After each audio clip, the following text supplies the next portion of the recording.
ఇది కేవలం సమాచారంగా మాత్రమే భావించండి. వైద్య నిపుణులను సంప్రదించండి. కొలెస్ట్రాల్ మేనేజ్మెంట్ అన్నది ఎప్పుడో 6 నెలలకో, సంవత్సరానికో ఒకసారి టెస్ట్ చేసుకుంటే తెలుస్తుంది అసలు. అసలు మనకి కొలెస్ట్రాల్ ఎక్కువగా ఉంది అనడానికి ఏమైనా సింప్టమ్స్ ఉంటాయండి? ఆయాసం లాంటివి? యెస్. చూడగానే ఒక ఫిజిషియన్‌గా, ఒక డాక్టర్‌గా చూడగానే కొందరు పేషెంట్స్ మీకు కొలెస్ట్రాల్ ఉందని నేను చెప్పగలుగుతాను. ఓహో! ఎలా అంటే కనురెప్పల పైన కొలెస్ట్రాల్ డిపాజిట్స్ కనిపిస్తాయి. హ్మ్. అది అన్‌కంట్రోల్డ్. హ్మ్. ఇది ఈజీగా చూడగానే.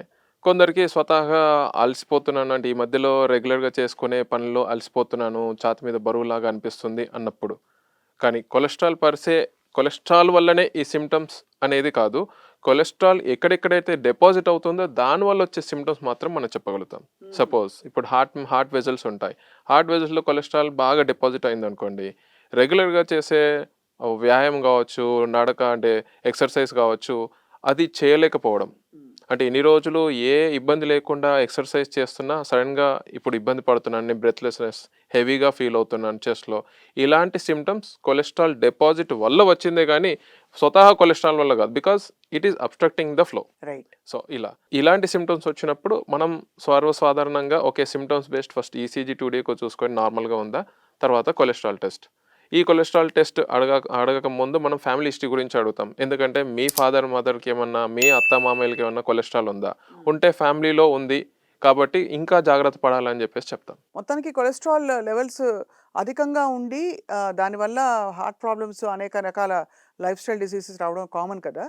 దాన్ని మేనేజ్ చేయడం ఎలా చేయాలి? అంటే ఎలా మొదలుపెట్టాలి? ఏ వయసులో మొదలుపెట్టాలి అసలు కొలెస్ట్రాల్ మేనేజ్‌మెంట్? ఫస్ట్ మంచి క్వెషన్.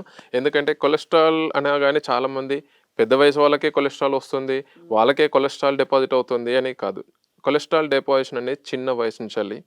ఎందుకు అంటే ఇప్పుడున్న ఫుడ్ ప్యాటర్న్‌లో we are not having good nutritious diet. చిన్న పిల్లలు గానీ, స్కూల్ వెళ్ళే పిల్లలు గానీ చిప్స్‌కి, ఫ్రైడ్ ఫుడ్స్‌కి బాగా అలవాటు పడిపోయారు. సో, అప్పుడు ఏదైతే బ్యాడ్ కొలెస్ట్రాల్ అంటే రిపీటెడ్‌గా ఆయిల్ వాడినప్పుడు ట్రాన్స్ ఫ్యాట్స్ అని ఏదైతే తయారవుతుందో అది బాడీలో డిపాజిట్ అవ్వడం చిన్న వయసు నుంచెల్లి స్టార్ట్ అవుతుంది. సో, వయసుకి సంబంధం లేకుండా ఇబ్బందులు ఉంటే ఖచ్చితంగా. కానీ చిన్న పిల్లల్లో అంత తొందరగా మనం ఇబ్బంది చూడం. ఎందుకంటే ఆ వెసల్స్ అంతా స్టిఫ్ అయిపోవు. But they will be expandable. ఎప్పుడైతే ఏజ్ పెరిగిన కొద్దీ వెసల్స్ స్టిఫ్ అయిపోతాయి. దానిలో కొలెస్ట్రాల్ డిపాజిట్ అవుతే మూవ్‌మెంట్ ఆఫ్ బ్లడ్ ఇంకా కష్టమవుతూ ఉంటుంది. సో, ఏజ్‌కి సంబంధం లేకుండా కొలెస్ట్రాల్ యొక్క ఇబ్బందులు బ్లడ్ వెసల్ ఎఫెక్ట్ అయితే ఆ బ్లడ్ వెసల్స్‌లో ఉన్న ఇబ్బంది మనకు కనిపిస్తూ ఉంటుంది. సో, చిన్న వయసు నుంచెల్లే మనకి కొలెస్ట్రాల్ డిపాజిషన్ అవుతుంది. అది మాత్రం దృష్టిలో పెట్టుకొని పిల్లల నుంచెల్లి పెద్దవాళ్ళు డైట్‌లో చాలా జాగ్రత్తలు వహించాలి. డైట్‌లో జాగ్రత్తలు వహించాలి అంటే ఎలాంటి డైట్? డీప్ ఫ్రైస్ ముఖ్యంగా కొలెస్ట్రాల్ ఉండేది డీప్ ఫ్రైస్. బాగా ఆయిల్ ఏసి చేయడం. సో, ఇలాంటి వాటిలో ఎక్కువగా ప్లస్ సాచురేటెడ్ ఫ్యాటీ యాసిడ్స్ అంటే సాలిడిఫైగా ఉండే నూనె అంటే వనస్పతి ఇవన్నీ సాచురేటెడ్ అంటే saturated fatty acids are the worst thing. అవి మనకి ఈజీగా కనిపించే విధంగా అంటే సాలిడ్గా ఉండే దానిలో సాచురేటెడ్ ఫ్యాటీ మరి యాసిడ్స్ కొబ్బరి ఉంటాయి. నూనె మంచిదని చెప్తారు కదా సార్! కొబ్బరి నూనె కూడా సాచురేటెడ్ ఫ్యాట్ ఉంటుంది కదా! ఫ్యాట్ కంటెంట్ కానీ అందరికీ మేము కొబ్బరి నూనెనే ఎంకరేజ్ చేయం. సో, మనకి కొందరు ఫాలో అవుతారు కొబ్బరి నూనె అని చెప్పేసి. But it is also on a long term not good. Okay. So, saturated fatty acids యొక్క అంటే ఫ్యాటీ యాసిడ్స్‌లో డివిజన్ చూసుకుంటే అన్‌సాచురేటెడ్ అంటాం, సాచురేటెడ్ సాచురేటెడ్ అంటాం. అంటాం. Saturated fatty acids are not healthy for us. మరి ఈజీగా ఐడెంటిఫై చేసేది ఎట్లా అంటే సాలిడ్‌గా ఉండే ఆయిల్స్ అన్నీ, వనస్పతి ఇవన్నీ సాచురేటెడ్ ఫ్యాటీ యాసిడ్స్. ఘీ గూడా.